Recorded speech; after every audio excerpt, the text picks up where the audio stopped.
All right, Nick, let's talk about the Seattle Seahawks.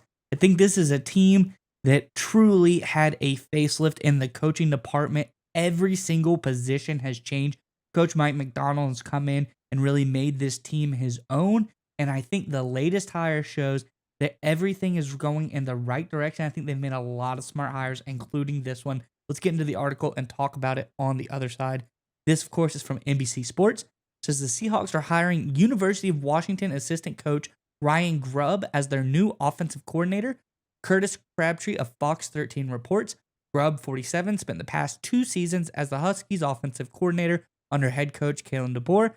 Washington, though, passed over Grubb in its search for a replacement for DeBoer, and Grubb followed DeBoer to Alabama as the Crimson Tide's offensive coordinator.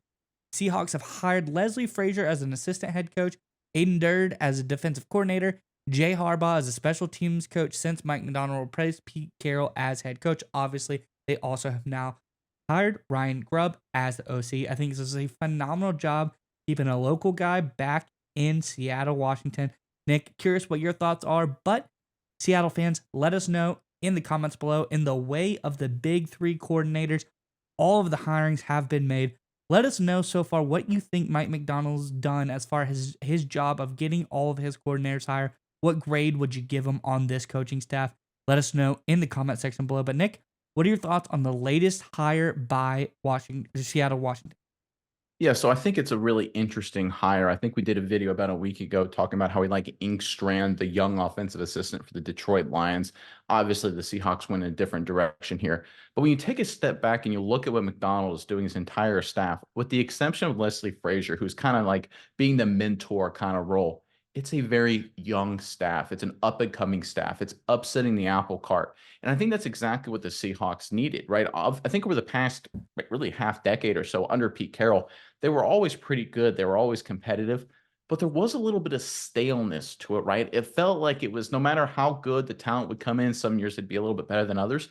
They always seemed to be about 9-win, 10-win team, right? Sometimes the wheels would fall off. They'd have injuries. And I think in 2021, they had like only 5 wins or something like that. But overall, they always seem to be just range bound 9-10 wins, wild card rounds, maybe win one playoff game, most likely missing the playoffs or losing the wild card round. I felt it's been the Seattle Seahawks for the past 6-7 years. When you have that in an organization, you need a total shakeup. And it's not just at the head coach. They did that with Carroll. You need an entire mindset shift. And that includes, obviously, the offensive coordinator. And when you hear comments earlier this week at the Super Bowl media days, Jackson Smith-Njigba was actually interviewed by some Bears radio host about Shane Waldron, who is now the new Bears offensive coordinator. And Jackson Smith-Njigba kind of famously was like, good luck to you guys. I hope he does well. It's kind of an awkward thing. It was clearly clear that Jackson Smith-Njigba was not a huge fan of Shane Waldron. And look, I think that's a real warranted concern. The Seahawks' issues on offense were not talent. Geno Smith can play. We've known it. We've seen it the past couple of years. We know they're great at wide receiver. We know offensive line, when healthy, are really good. Good tight end, good running game. They have everything they need to be an elite offense, but I didn't think they had the right mindset. They were kind of stuck in stasis. They're kind of stuck. This is how we're going to do things. How do you get out of that? You bring a guy who's new to the system, new to the NFL environment, and that's exactly what they did here in Grubb. Grubb is known for at Washington for utilizing a number of different wide receivers. They had 2 or 3 elite wide receivers and a quarterback in Michael Penix Jr., who was smart, who was accurate with arm talent, who could distribute the ball down the field to all those 2 or 3 big play wide receivers.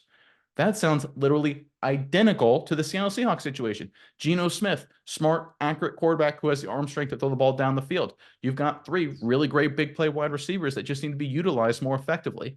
You talk about a guy in Ryan Grubb who can literally take his overall strategy. He'll have to tweak some things, of course, but his overall strategy and mindset that he used for the Washington Huskies, and he'll fit it in perfectly day one with Seattle. And that's exactly what the Seahawks need. I know there's sometimes discussions in the media like, hey, oh, you got a guy who's never coached the NFL to be your offensive coordinator. Look, Jimmy Johnson never spent a second in the NFL. He went on to be a Hall of Fame head coach, right? This is very common where you have guys who are not great coaches at the NFL level or no NFL experience, and they go to the NFL and they tear it up. You also have guys who have spent their entire career in the NFL and they go on to be coordinators, coaches, and they suck, right? So just because someone is from the college ranks or only from the NFL ranks is no predictor of success. I really like this hire. I think it will fit in perfectly to the skill set the Seahawks currently have on their roster. And again, I love that Mike McDonald and Schneider are doing a great job with every single hire, really bringing a facelift to this entire organization, giving that extra juice and its spark to once again compete and beat the Los Angeles Rams and the San Francisco 49ers.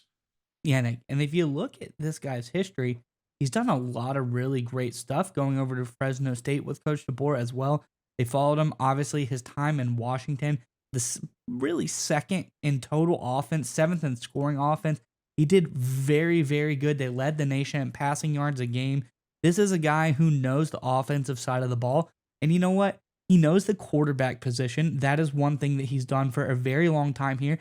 So whether it's Geno Smith or they're looking for another younger quarterback as well for the future, this is a guy who can develop very talented quarterbacks, but also for a majority of his career before the last few years where he switched the quarterback position, this is a guy that's really, really been in the O-line position as well. He's been an O-line coach for a number of years, and that's something else where I think Seattle has a really great pair of tackles right now, but the interior of that offensive line could really use a little bit of an upgrade. This is a guy that could have a keen eye for the offensive line position. So I think just overall, Grubb is going to be a great asset to this Seattle coaching staff, scouting, getting some guys at free agency, just learning the talent level and getting some really good players over here and developing good players in Seattle as well. I think they hired a guy that really fits a lot of their deficiencies. I wouldn't say Geno Smith as a quarterback is a deficiency, but I'm saying the age and, availability,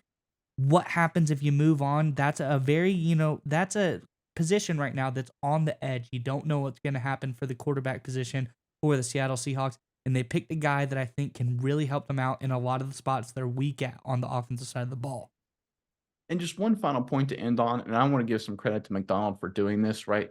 When he comes in, first time head coach, young guy, right? Kind of changing the whole environment of what he's going to do in Seattle. Credit to him for building his staff, to making sure he brought other young and up and comers with him. Obviously, Frazier's a mentor kind of role. He doesn't really count. But you look at special teams and Jay Harbaugh. He's a young and up and comer from the Harbaugh family. You look at their defensive coordinator, Adam Dern from the Dallas Cowboys. He's an up and coming defensive line coach, right? Did a lot of great things with Dallas in that regard, getting a chance to be a DC with the Seattle Seahawks. And then you've got Grubb now, of course, up and comer from the college ranks, now try his chance in the NFL. So again, every hire he's made has been exactly strategically aligned with the direction he wants the Seahawks to go. And that's really important. You need everyone headed in the same direction if you're wanting to perform a facelift on a franchise, reorient in a new direction, kind of give some energy back in the Seattle Seahawks. I think that's exactly what McDonald's doing here, and this hire is another example of just that.